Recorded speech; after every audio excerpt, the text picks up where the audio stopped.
Cordless tools have come a long way since I bought my very first Makita drill driver, a 9.6 volt machine that revolutionized the world. Who would have guessed it could have gotten to this?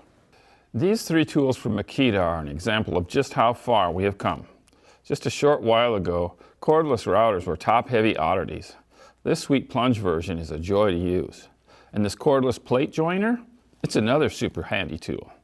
And while sanders are not sexy, they are necessary, and cordless models make a ton of sense. I gave these new tools a spin just to see what I thought of them. I like cordless sanders because I don't have a cord that's rubbing over the edge of my sanded project and on the surface as well. And I can sand as far as I can reach. I used this plate joiner for the first time on this picture frame. It was accurate and easy to use.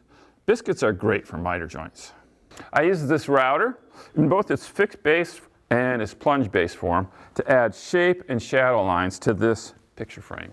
To get started on the picture frame, I shaped the inside edges of the stock even before I mitered the pieces to length.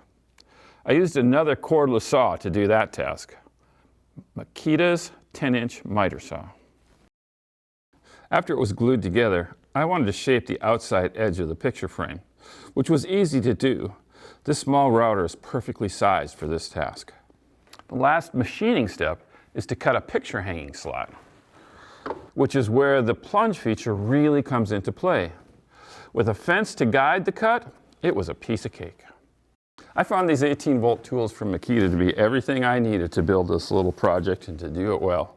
You can buy them as bare tools without a battery, or you can buy them with a battery and a charger. I think I'm going to be keeping them around my shop for sure. And now for my last task, sanding.